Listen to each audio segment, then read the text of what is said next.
Hey, what's up? This is TJP, and you're listening to the 3 Count Podcast. Weighing in at an unbelievable weight that you might hate, but you can't even During high class, we find that drag ball at. Now entering the ring. Welcome everybody to another great edition of the 3 Count Podcast presents Now Entering the Ring. I'm your host, Clifford Red Dog Miller, and I'm the one that's going to lead you on your expedition. But we all know it's not about me. This is Now Entering the Ring, which means one thing: we have a special guest for you. And that guest comes from AEW Dark, CCW, PPW, WXW, 01, Evolve, RPW, and IWTV. You know him as the luckiest man around. He is the man himself, Jake St. Patrick. Yay! Crowd goes wild and stuff and such. I'm gonna buy like How a you doing, man? the clap trap. Yo, thank you for coming on the show, man. I truly appreciate this.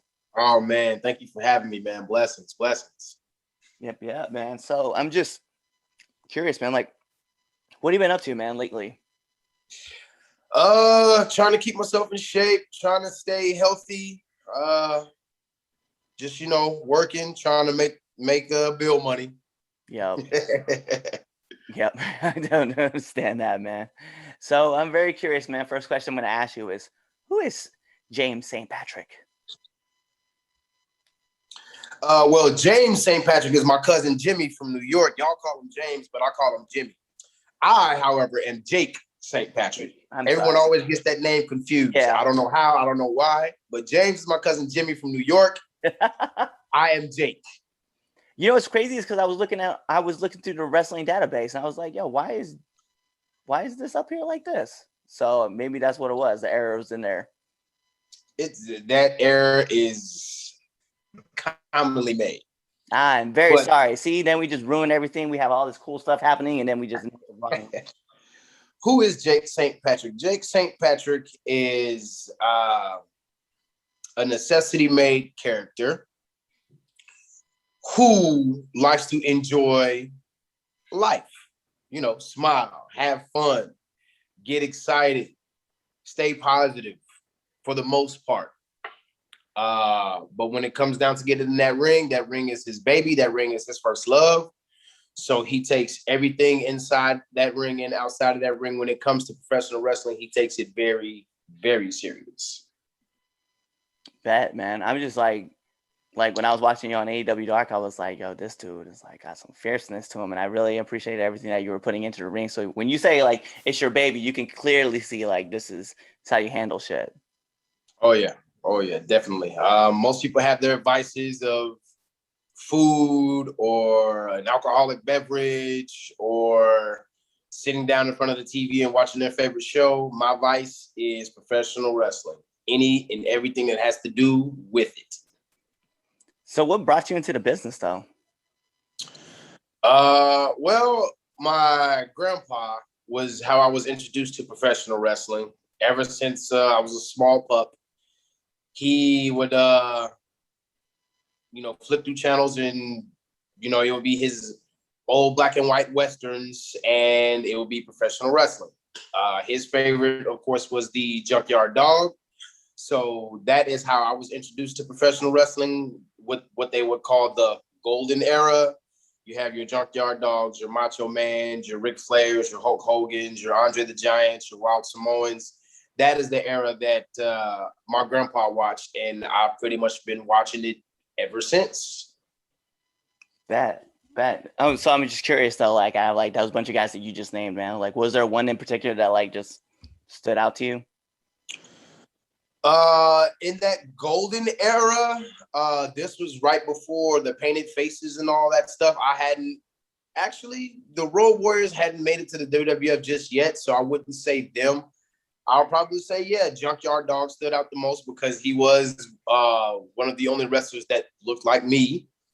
But of course, no one can doubt the superstardom of Macho Man Randy Savage and Hulk Hogan. No one could deny their superstardom, especially the colorful ways of the Macho Man, and of course the brother immortal red and yellow Hulk Hogan. So I gravitated towards that during my early years, but then as time progressed, a lot of other characters definitely stood out. Okay. Yeah. One of my favorite moments, like, of all time. Like, and this is how I got introduced into wrestling. So it was like a Saturday morning, and I'm watching Macho Man tie up in some ropes while Jake the Snake let his cobra bite him. That was like the very first thing that introduced me to wrestling. So I was like, I don't know what this is, but this is great. And then I fell in love with the Macho Man. Yeah, Macho Man is, I wouldn't say he's underrated, but I would definitely say he's underappreciated. Oh yeah. Yeah. I would 100% agree with that. So, seeing that you've been in the business for a little while, man, I'm very curious because I know we all have them. So what's been like the worst bump you've ever taken? Ooh. I've taken a lot of bad bumps. I've taken a lot of bad bumps.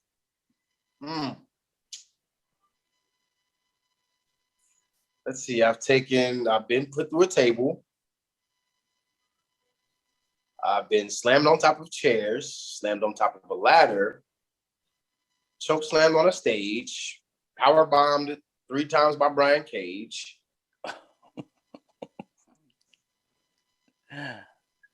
I've taken a heavy spine buster, Ron Simmons style.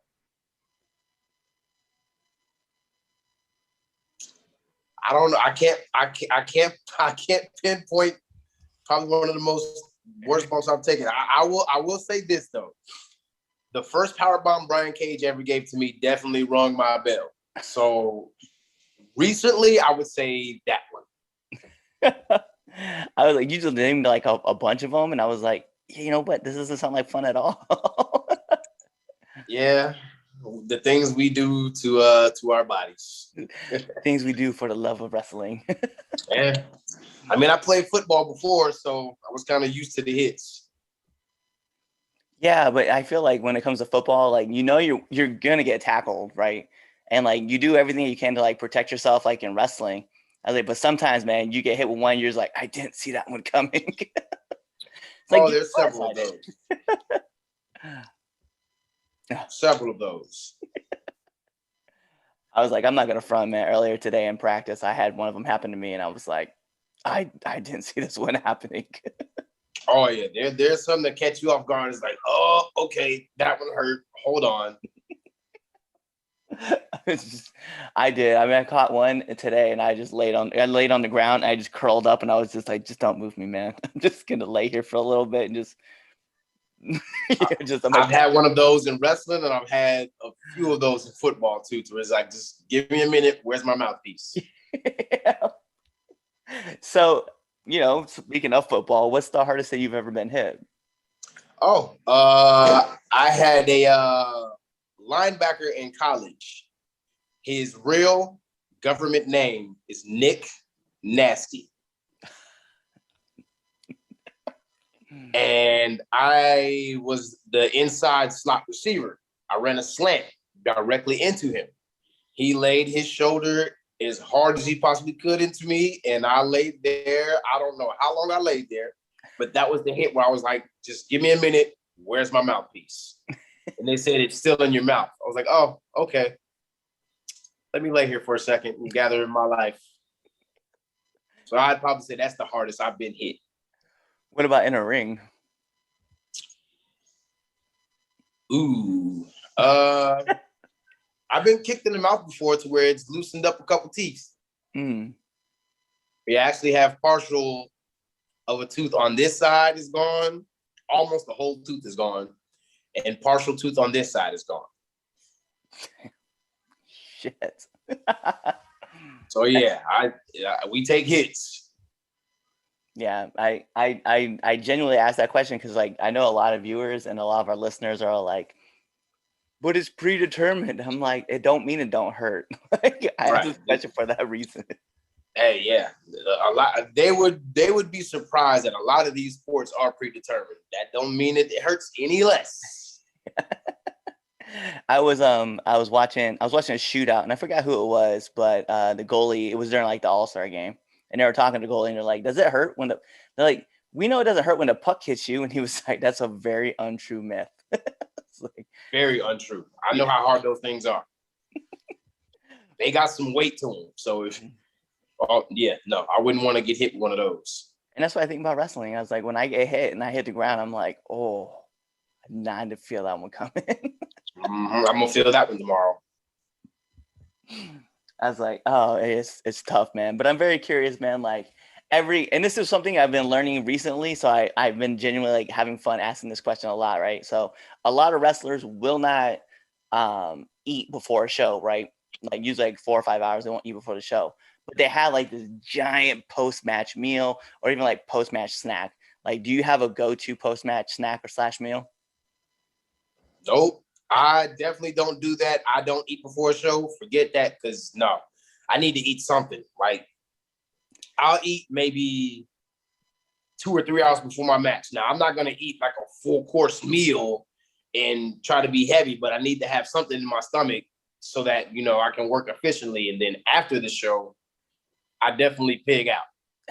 But I don't necessarily have a go-to meal, because a lot of times I'll go out and eat with the boys.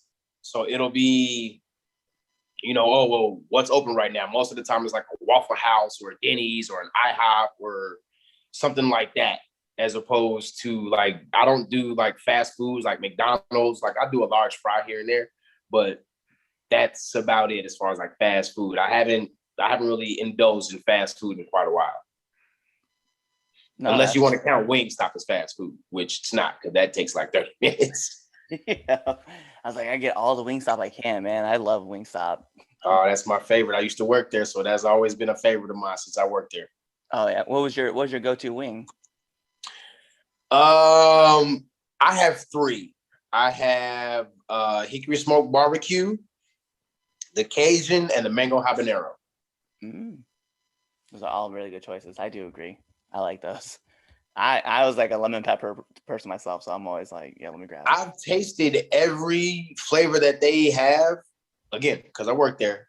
I would say the lemon pepper probably is not my favorite. Just because I think it's a little bit too lemon peppery. Yeah. I can agree with that. I can get down with that. Occasionally, I'll do the Louisiana rub. Occasionally. I'm gonna have to try that one now. I'm like, now I'm interested in this flavor.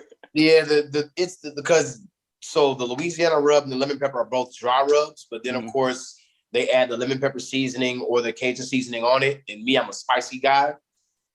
So the Louisiana rub, the Cajun, I've even done atomic before. All of that is right up my alley. Nice. Now atomic, that's a little bit too hot for my taste buds, but if someone challenges me, I definitely do it. You gotta accept all challenges. That's how we do. Oh yeah, I've done the Blazing Challenge at Buffalo Wild Wings too. Yeah, I did that one time, and I was like, you know what? Like, I'm good. I'm good right where I am. I had a friend in the military, man. He used to buy the bottles, and he would just like marinate all of his food in it, and then just cook. I was like, no, I'm done with this. Yeah, it makes all your other food hot. Yeah, I'm just like, I was like, and the way it tasted going down was the same way it felt going out, and I was like, never again. Never again will this happen. So I'm curious, man. Like, so we kind of talked about like matches and stuff like that, man. But like, what advice would you give to like up and coming wrestlers? Train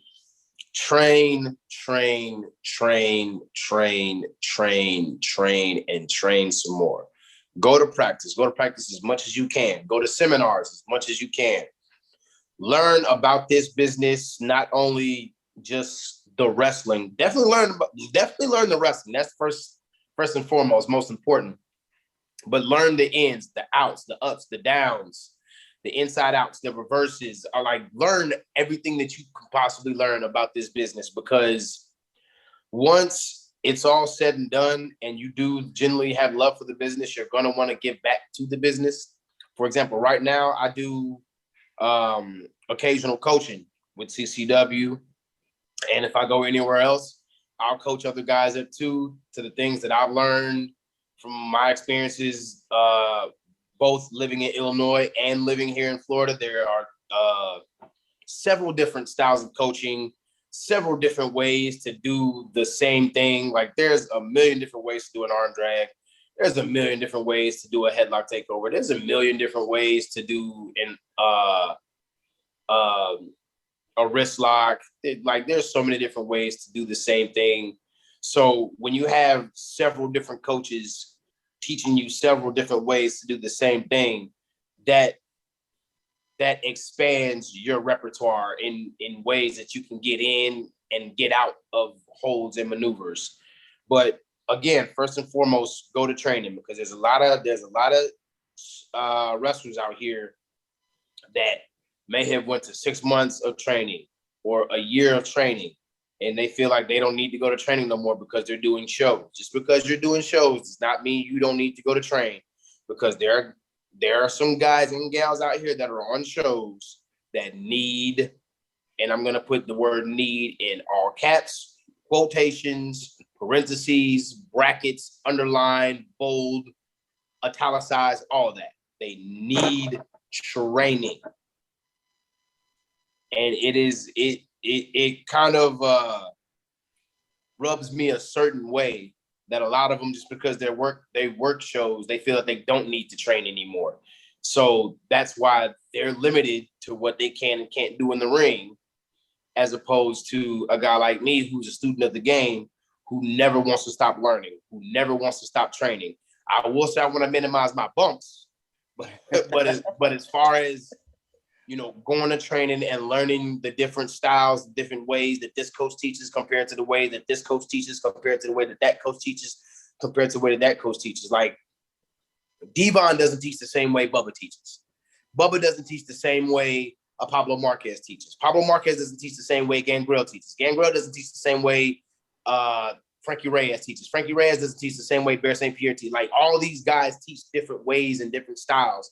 So to me, it is imperative to learn from as many people as you can. So that's why I urge a lot of people to go to these seminars that are being held by guys and girls who have been in this business a lot longer, or who have made it farther in this business that we have. Because as Dean Malenko told me, you can not learn anything from a 10-year vet, because that 10-year vet could be saying the same thing that you've already learned.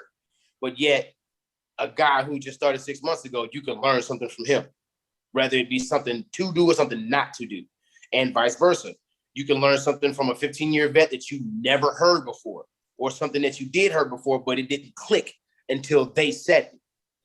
So that's why I always urge guys and gals to, you know, go to different practices that isn't your home school, so you can learn in a different way. Go to these seminars so that way you can learn from different people who, again, have made it in this business. Either they've been in the business longer or have gone farther than we have gone. You're always going to be able to learn something from someone. Damn, that's some real advice right there, and all the passion that comes with it. I'm with it, man. I dig it a lot. So let me ask you, man, one question that this is like one of my other favorite questions to ask people. So you're the new guy, you walk into a new locker room. I need one do and one don't of the locker room. One do. Well, right now we're in the COVID era, but if we were not in the COVID era, you look every person in the eye and you shake their hand. I don't care who it is. I don't care if you've met them before. You look every person in the eye, both guys and gals, and you shake their hand and you introduce yourself. Even if you introduced yourself before, some people may not remember you. Like, there's several times where I've been in different locker rooms and I've seen a person that I met before, but I can't remember their name. So I walk up to him, hey, Jake, hey, we met before, such and such. One don't. Don't believe your own hype. I've made that mistake before, and luckily, within the same 30 minutes I made that mistake got yelled at me, and it got corrected to the point to where I would never, ever believe my own hype again. Damn. So, again, one do, if you're in a new locker room, look everyone in the eye, shake their hand, introduce yourself. One don't, do not believe your own hype. please, please, please, please be humble. Because if you are not humble, there's someone in this business that is going to humble you, and you're not going to like the way that they do. Yeah, I 100% agree. I was like, I like that. I like that a lot. But those are all my heavy hitting questions. But we do have the second best segment of the 3 Count podcast. And you probably wondering what's the first. It is the Red Dogs Power Rankings. Okay, that is the first. That is the best segment on the show. But let's get into this. This is the 3 Count podcast, 10 count questions. And Jake, this is how it works. I'm going to fire off 10 questions at you rapid fast. It's whatever first comes to mind. All right, cool. Let's go for it. All right. So I'm going to put on the imaginary timer. Bing. Bing. And here we go. SmackDown or Raw? SmackDown. Favorite color? Black. Sonic or Mario? Mario. It's a Friday night. What you doing? It depends. If I have a wrestling event, I'm there. If not, I'm probably watching wrestling or watching some show that I'm interested in. Bet. Too hot or too cold? Ooh, I don't know what we're talking about. So. I feel like whenever I ask this question in my mind, I think like, would you rather be too hot or would you rather be too cold? Ooh. I don't like being cold. I don't like being cold at all. I hate being cold. That's why I moved away from Chicago. All right. Favorite movie? Oh, God, too many of them. But if I had to pick one, the first one that comes to mind is Ace Ventura, Pet Detective. It's classic. Love that movie. Morning bird or night owl? Night owl, definitely. Okay. Favorite podcast? Ooh.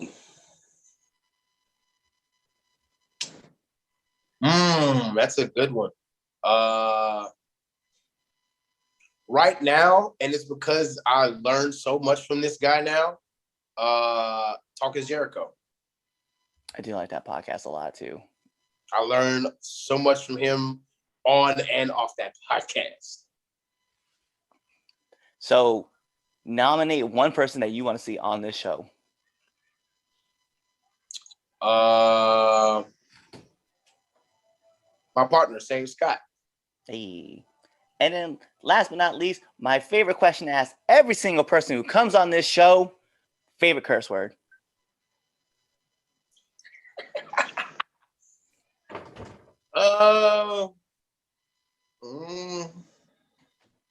Motherfucker. I was like, I love that word too, because, you know, it can be used for everything. It can definitely be used for any and everything. But all right, Jake, that is all my questions I have for you. So the last thing I need, though, is for our viewers and our listeners know where they can find you. Absolutely. So all of my handles. First, we will start off with Facebook. On Facebook, I am Jake. That is Jake, Saint, not the entire word. It is ST period Patrick. So Facebook, it is Jake St. Patrick. On Instagram, it is Jake, Jake _ Saint ST period Patrick. So on Instagram, it's Jake _ St. Patrick. On Twitter, it is Bangarang Jake. Yes, Bangarang, the word that you have heard from the movie Hook. That is a Peter Pan movie with Robin Williams, one of my favorite childhood movies. That is BANGERANG. That's Bangarang Jake at Twitter. I don't have a TikTok. I don't really do Snapchat. So my YouTube channel, Jake St. Patrick Wrestling. Definitely give it a click. Go ahead and subscribe if you like. Most of my matches are up there. I'm actually starting to do some edits so that I can put some of my AEW matches on there as well. Most of the matches that I do have on the indies, I do record, and I'll either put clips of them up there, or sometimes I'll put the full match if I like the full match. So again, Facebook, that is Jake St. Patrick. Instagram is Jake _ St. Patrick. On Twitter, it is Bangarang Jake. YouTube, it is Jake St. Patrick Wrestling, not James. James is my cousin Jimmy from New York. Yeah, it's Jake, as I've learned. Stupid Google. All right. But that is it. This is the 3 Count Podcast presents Now Entering the Ring. And I am your host, Clifford Red Dog Miller. And, like I said, it's not about me. But this is Now Entering the Ring. And you see the man here, the luckiest man around, the legend himself. Get her for the man, Jake St. Patrick. And you guys know what to do. Check out the next episode and be there, or you just wait till this episode ends and the outro, and then you keep listening because there's another episode coming up. What's going on, 3 Count Nation? I'm Clifford Red Dog Miller with the catchphrase.